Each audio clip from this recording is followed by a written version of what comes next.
The world of the Performing Arts Center was a world of two different lives. There was the life that happened under the bright, hot lights, a life filled with velvet dresses, sharp tuxedos, and the sound of polite, thunderous applause. Then there was the life that happened after the last car had pulled away from the grand entrance, a life of silence, of shadows, and the quiet hum of the ventilation system. For the 17-year-old girl, the second world was the only one she truly knew. She was a ghost in the machine, a silent observer who moved through the opulent halls long after the crowds had gone home. Her name was Maya, and her father, David, was the one who made sure this magnificent palace of art was clean and ready for the next day's performance. By day, Maya was just another face in the sea of students at her large, noisy public school. She was the kind of girl who was easy to overlook. She didn't raise her hand in class, she didn't sit with the loud, laughing groups at lunch, and she walked the hallways with a quiet grace that made her seem almost invisible. It wasn't that she was unfriendly. It was more that she lived inside her own head, a world rich with colors and sounds that no one else could hear. The constant chatter and drama of high school life felt like a foreign language to her, a chaotic noise that she simply couldn't tune into. She felt like a visitor just passing through, waiting for the final bell so she could return to her real world. Her real world began in the late afternoon, when she would take a city bus across town to the grand marble-clad building where her father worked. She would always wait in the staff cafeteria, a small, sterile room in the basement, doing her homework until the main part of his cleaning crew was done. She would watch him sometimes, his shoulders slightly stooped, his movements methodical and tired. He was a kind man with gentle eyes and hands that were rough from years of work, but he always had a tired smile for her. He never complained about the long hours or the aches in his back. He just worked, silently and diligently, to provide for the two of them. He knew his daughter was special, that she had a light inside her that he couldn't quite name, and it pained him that he couldn't give her more. He couldn't afford piano lessons or a proper instrument of her own, or any of the opportunities that other kids seemed to get so easily.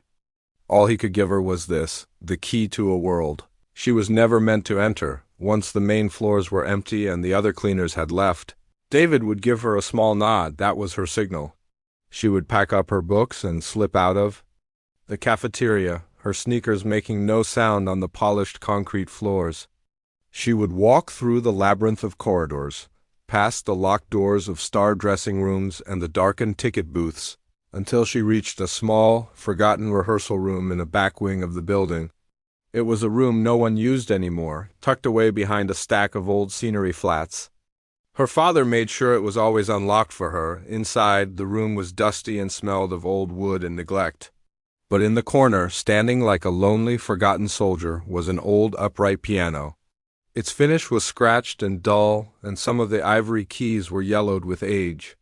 It wasn't a beautiful instrument, and it wasn't perfectly in tune, but to Maya, it was the most beautiful thing in the world. It was her island, her sanctuary, the one place where she could finally speak the language that lived inside her.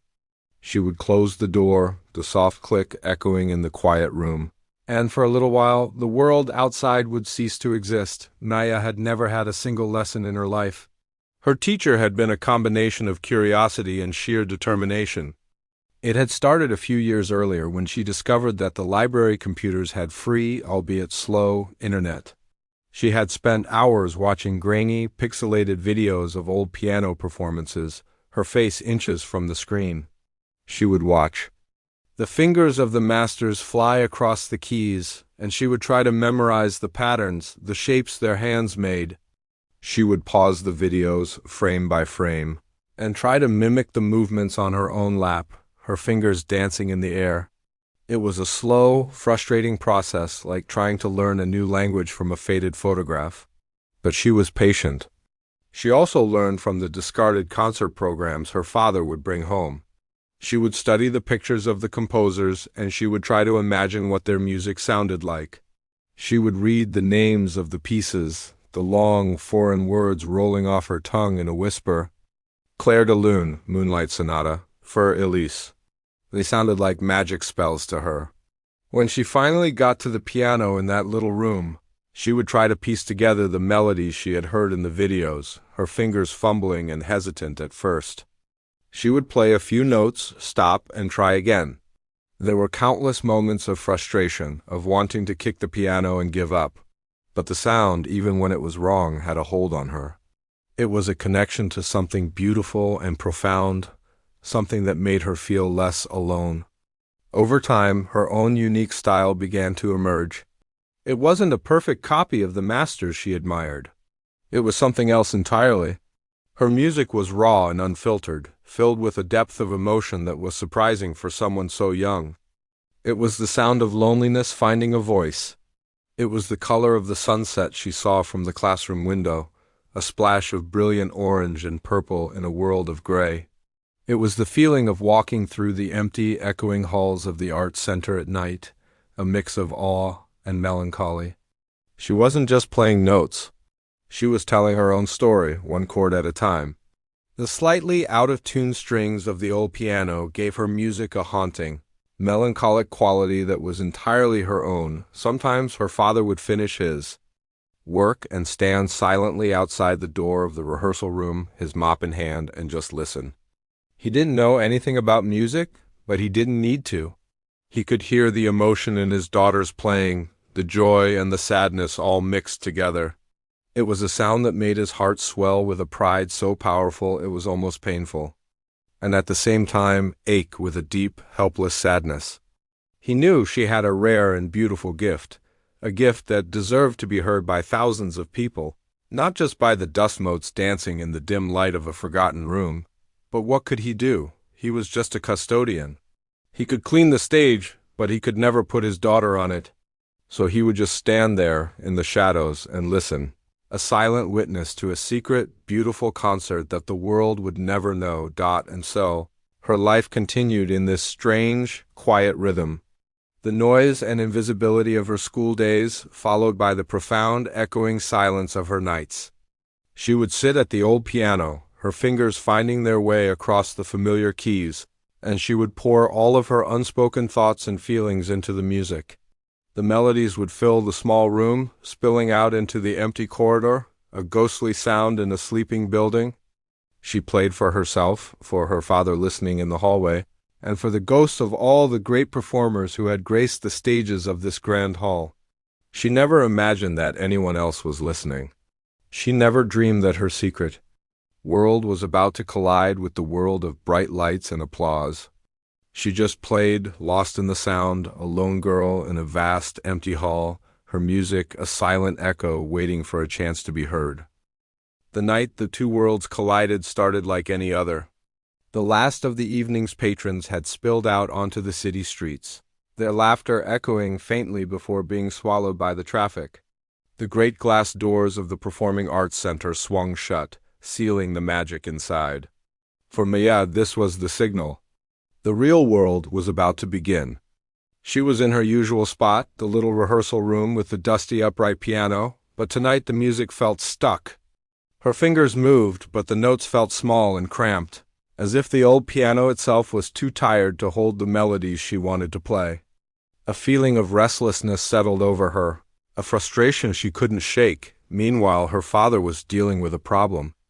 One of the main spotlights in the grand concert hall had been flickering all evening, and now it had given up completely.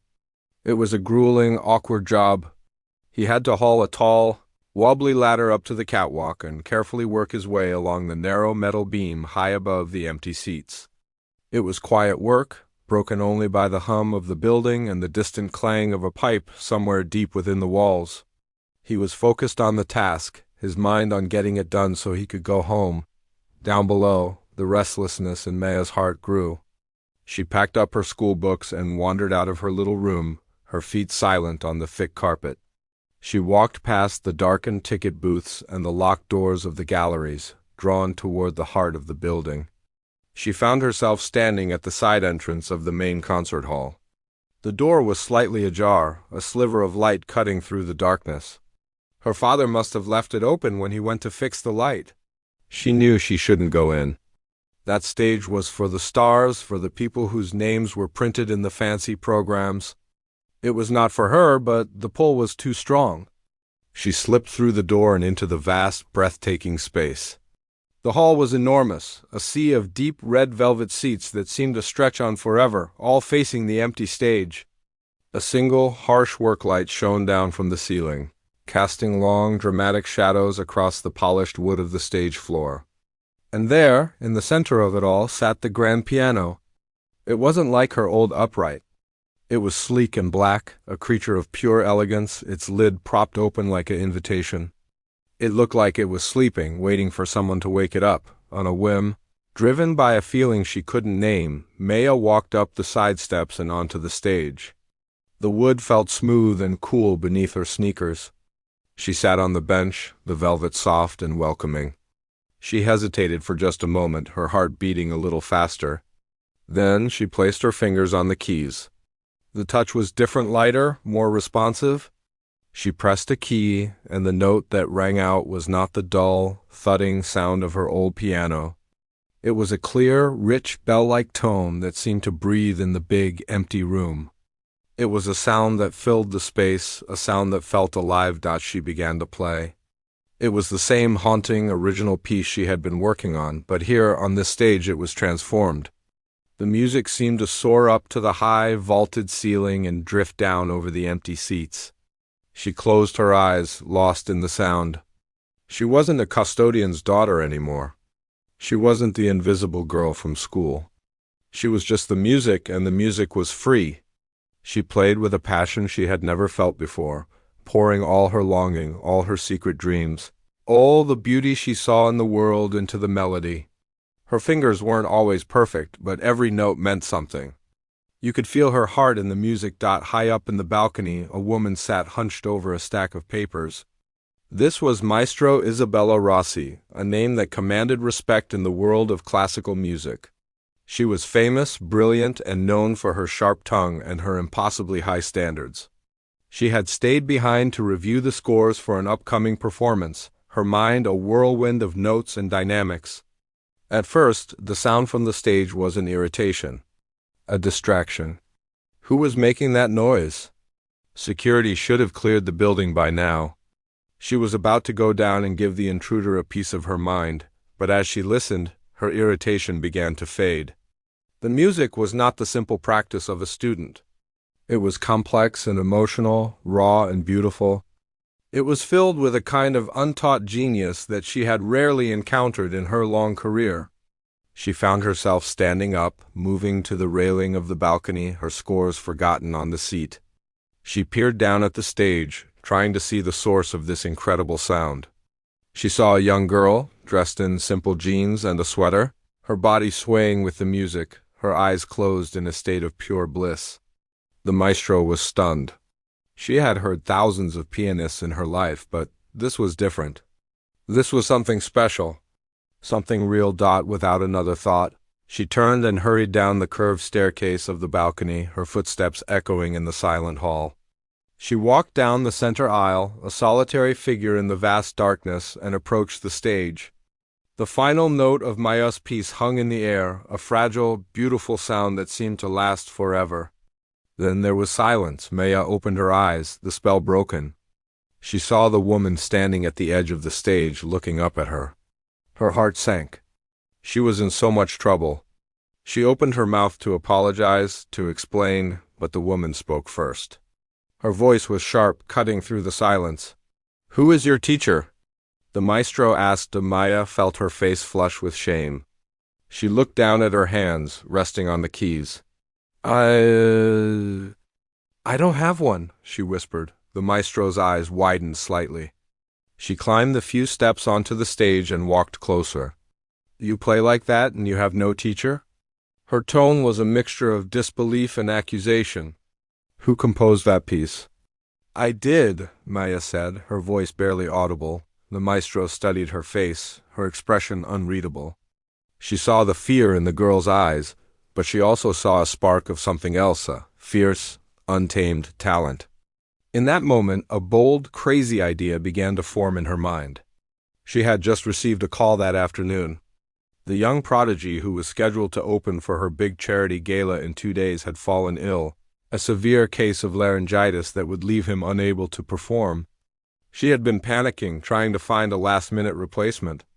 It was an impossible task, or maybe it wasn't. It was a huge risk. The gala was a major event, attended by the city's wealthiest patrons and most influential critics. Putting an unknown, untrained girl on the stage could be a disaster. It could damage her reputation.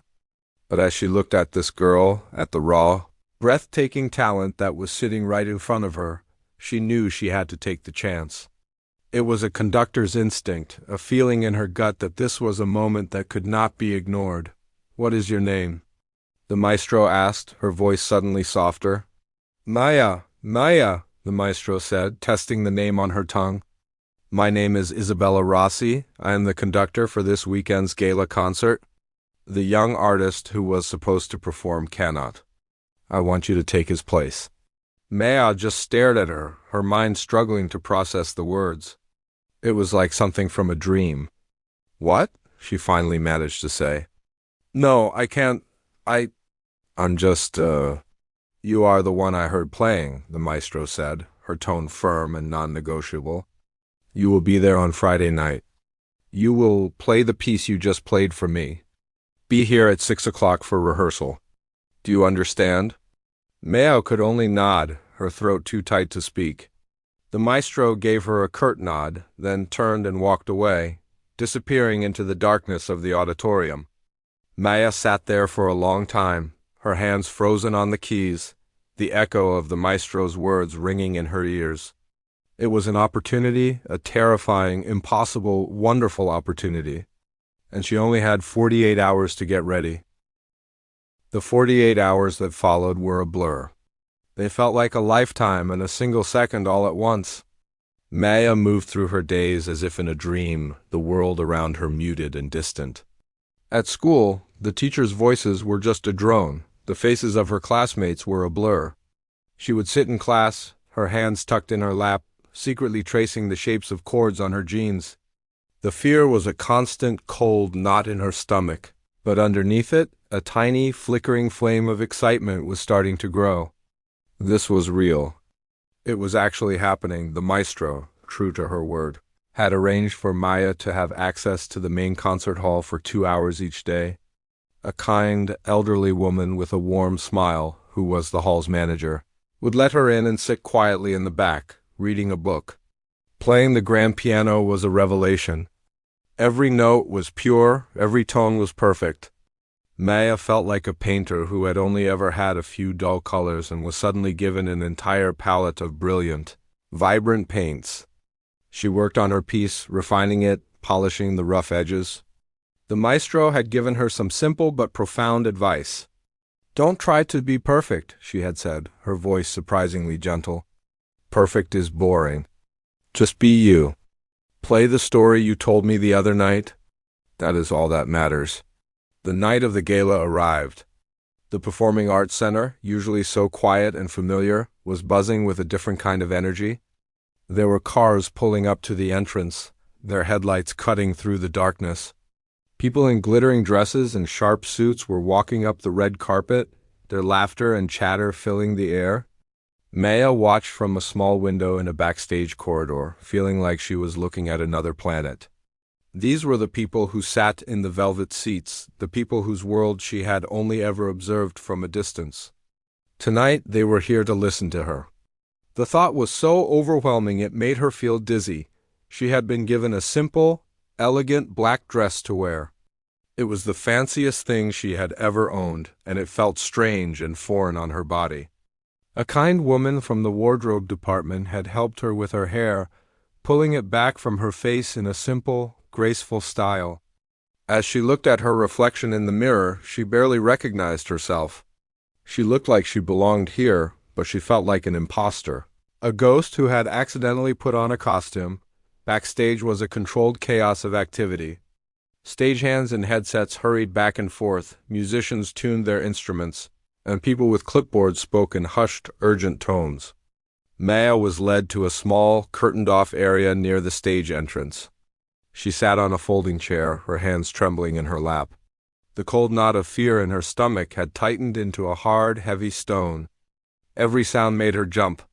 The distant swell of the orchestra tuning up, The announcer's voice booming through the hall, the polite applause as the maestro walked on stage.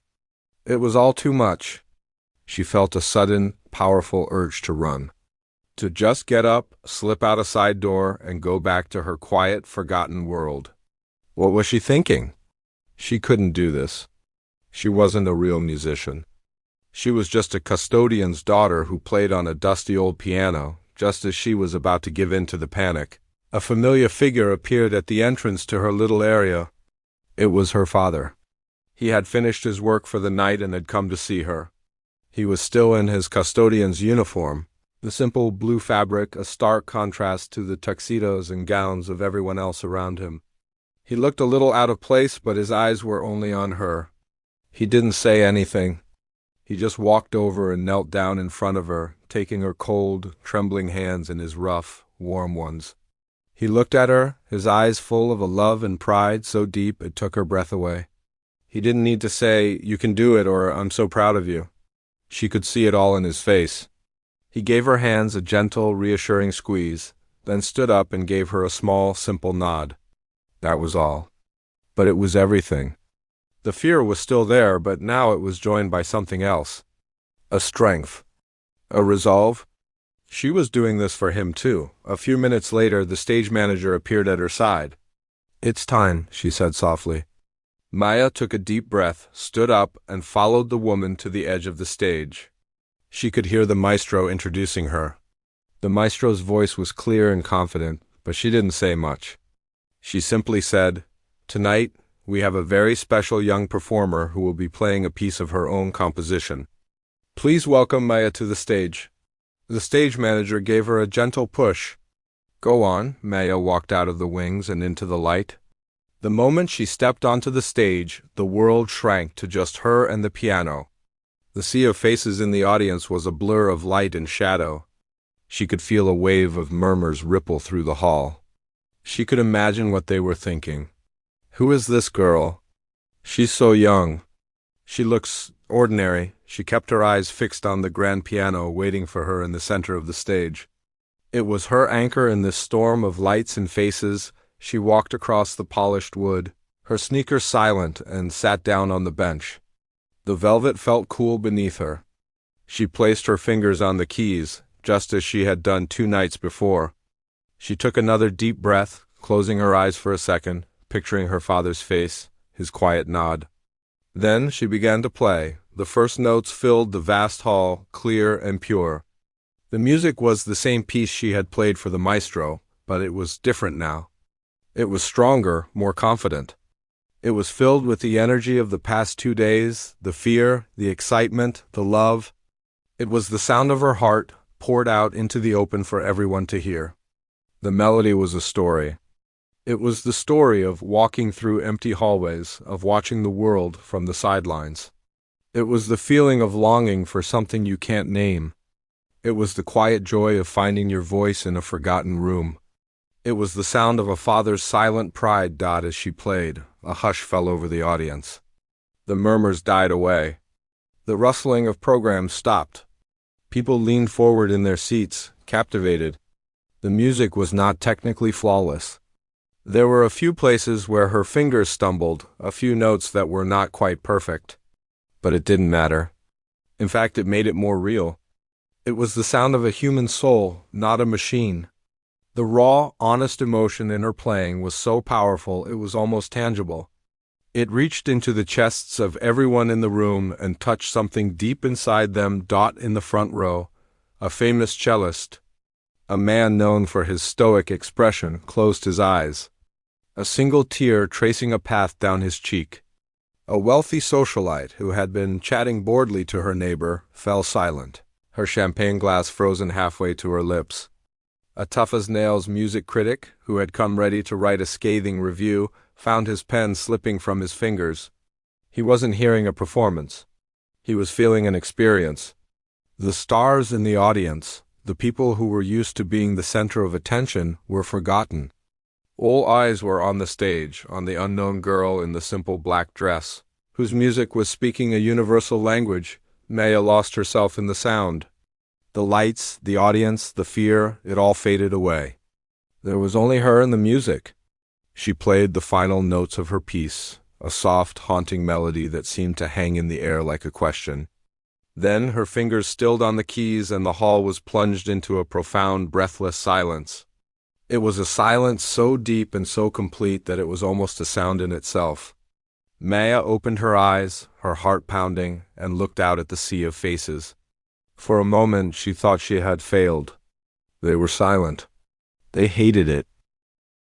The silence that followed her final note was the loudest sound she had ever heard. It stretched on, thick and heavy, filling the vast space between the stage and the rows of seats. For Maya, it was a confirmation of her deepest fear. She had failed. It was over. The raw, unfiltered piece of her soul she had just offered up had been rejected. She could feel a hot prick of shame behind her eyes. She wanted to shrink, to disappear into the polished wood of the piano, to become a ghost again. She had been a fool to think she could ever belong on a stage like this. Her hands felt frozen on the keys, her heart a frantic, trapped bird beating against her ribs. She kept her head down, bracing for the polite, disappointing applause that was sure to come, the kind that sounds like rain on a tin roof, then a single person moved. In the front row, a figure stood up. It was the maestro. She didn't clap. She just stood there, her face illuminated by the soft stage lights, a look of profound, almost reverent awe on her face. It was a silent declaration, a powerful statement that broke the spell of the auditorium. Like a single match lit in a dark room, her action sparked a chain reaction. The famous cellist next to her rose to his feet, clapping with a fierce, joyful energy. Then another person stood, and another. It started as a trickle, then became a wave. Suddenly, the silence was shattered. A roar erupted from the audience, a sound so loud and so powerful it hit Maya like a physical force. It wasn't just polite clapping. It was a thunderous, emotional explosion of sound. The entire auditorium was on its feet. A sea of bhatas, all facing her, their hands clapping in a blur, their faces turned up to her with expressions of shock, of joy, of pure, unadulterated wonder. This was the moment the title of her story came to life. Her sound, the sound of a custodian's daughter, had literally brought the stars to their feet. Maya just sat there, stunned, her mind struggling to catch up. The roar washed over her, but it didn't feel real. She looked out at the standing ovation, her eyes wide with disbelief. The wealthy socialite was crying openly, her diamond necklace glittering under the lights as she dabbed at her eyes with a silk handkerchief. The tough music critic was not only clapping, but he was shouting, "Brava! Brava!" his face flushed with excitement. They weren't just applauding a performance. They were celebrating a feeling, a connection that her music had forged with every single person in the room. The girl who was invisible at school was now the center of the universe. The maestro walked onto the stage, her own applause joining the thundering ovation. She approached Maya and gently put a hand on her shoulder.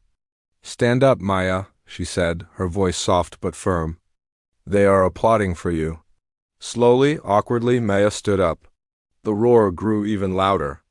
She didn't know what to do. She had never practiced a bow. She just gave a small, shy nod, a clumsy curtsy that was more like a stumble.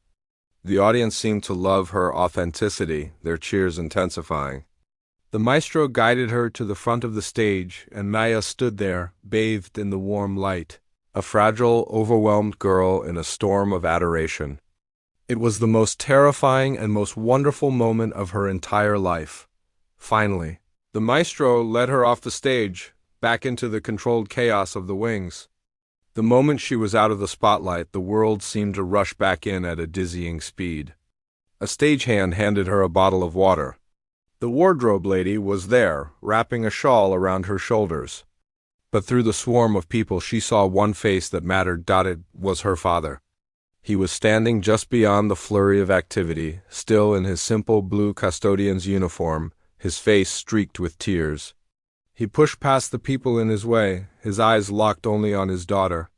He didn't say a word. He just wrapped his arms around her, pulling her into a hug so tight and so full of love it took her breath away. She buried her face in his shoulder, the rough fabric of his uniform smelling of cleaning solution and hard work, and she finally let her own tears fall. These were not tears of shame or fear, but tears of release, of joy, of a shared victory that no one else could ever understand. He just held her, his big, strong frame shaking with silent sobs, rocking her gently back and forth. In that moment, she wasn't a star, and he wasn't a custodian. They were just a father and a daughter sharing a miracle, but the miracle was just beginning. As Maya stood there, wrapped in her father's arms, the backstage area began to fill with people. Not stagehands and crew, but the stars from the audience. Famous musicians, influential critics, and wealthy patrons, people she had only ever seen in magazines and on television, were all trying to get to her. A microphone was thrust in her face. A bright camera light flashed, temporarily blinding her. That was incredible. What is your name? A reporter shouted over the noise. Where have you been studying? Another one asked, Can you tell us about your piece? The questions came at her from all directions, a barrage of noise and light that was completely overwhelming. She clung to her father's arm, feeling like a small boat in a storm. The maestro stepped in, acting as a shield. Give the young lady some space, she said, her voice cutting through the chaos. There will be time for questions later. But the crowd didn't fully disperse. They just formed a circle around her, a respectful but intensely curious crowd. A world-famous violinist, a woman with silver hair and a kind face, came up to her and took her hand. Child, she said, her voice filled with emotion, you have a gift. You must never, ever stop playing. A wealthy benefactor, a man whose name was on a plaque in the lobby, slipped his card into her father's hand. Whatever she needs, he said quietly. Lessons, a new instrument, the best education in the world. You just call me. Maya watched it all in a daze. She saw her father looking at the card in his hand, his expression a mixture of shock and bewilderment. He had spent his life cleaning the floors these people walked on, and now they were offering his daughter the world. It was a surreal, upside-down moment that felt both beautiful and utterly insane. The maestro eventually managed to guide them through the crowd and into a small, quiet office. She closed the door, shutting out the noise. The three of them stood there for a moment in the quiet, the adrenaline slowly beginning to fade. Maya looked at her father, who was still staring at the card in his hand as if it were a winning lottery ticket. She looked at the maestro, who had a small, satisfied smile on her face. You see? The maestro said, her voice gentle. I told you. Just be you. Maya finally found her voice. I don't understand what's happening, she whispered. What's happening? The maestro said. Is that the world just discovered you, and your life is about to change. Later that night, after the crowds had finally gone and the building had returned to its familiar silence, Maya and her father walked out of the grand entrance together. He was still in his uniform, and she was still in the simple black dress. But everything was different. As they stepped outside, a few people who were still lingering on the street recognized her. A small cheer went up. Her father put his arm around her shoulders, pulling her close as they walked down the street towards the bus stop. They didn't talk. They didn't need to. The city lights blurred around them, a constellation of possibilities. The silent, invisible girl was gone, replaced by someone new, someone whose music had finally been heard. And as they disappeared into the night, they left behind the echo of a piano, a sound that had changed everything. The days that followed the gala were a strange, dizzying whirlwind. It was as if Maya had stepped through a looking glass into a world that was a reflection of her old one, but brighter, louder, and much, much faster. The video of her performance, filmed on a critic's phone, went viral. It wasn't just a local story. It spread across the internet like wildfire. Millions of people watched it. The headlines called her the ghost of the concert hall, the custodian's prodigy, and the girl who made the stars weep. Suddenly, the invisible girl was the most visible person in the city. Reporters camped outside her small apartment building. Her father had to navigate a crowd of cameras and microphones just to get to his bus stop. It was all too much, a beautiful, terrifying storm that had swept up their quiet lives. But amidst the chaos, something real and solid began to form. The wealthy benefactor whose name was on a plaque in the lobby was true to his word. He didn't just offer help. He created a full scholarship for Maya at the city's most prestigious music conservatory, a place she had only ever dreamed of from the outside. It covered everything: tuition, books, and even a small stipend for a new piano of her own. And the maestro, in a move that surprised everyone in the music world, agreed to personally mentor her. It was the kind of opportunity that young musicians spent their entire lives chasing, and it had just fallen into Maya's lap. The first time Maya walked through the grand doors of the conservatory, she felt like an imposter all over again. The hallways were filled with students who had been playing since they were 5, who spoke a language of scales and arpeggios and complicated Italian musical terms that she didn't understand. They carried expensive violin cases and had a confident, polished air that made her feel like the clumsy, self-taught girl she was. She would sit in her music theory classes, feeling completely lost as the professor talked about harmonic structures and counterpoint. She was afraid to raise her hand, afraid that they would all find out she didn't belong here, that her one magical night was just a fluke. Her sessions with the maestro were her anchor. The maestro's studio was a bright, spacious room filled with books and scores and a beautiful grand piano that looked out over the city park. At first their lessons were frustrating. Maya would struggle with a simple scale, her fingers clumsy and unsure.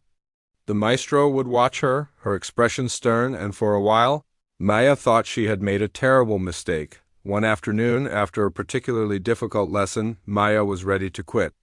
"I can't do this," she said, her voice thick with frustration. "I'm not like the others. I don't know anything. You should have picked one of them." The maestro looked at her for a long time, her gaze softening. "Do you know why I picked you, Maya?" she asked. "I have heard thousands of technically perfect students. They can play every note exactly as it is written on the page. But their music is empty. It has no soul. You," she said, pointing a finger at her, "you play with ghosts.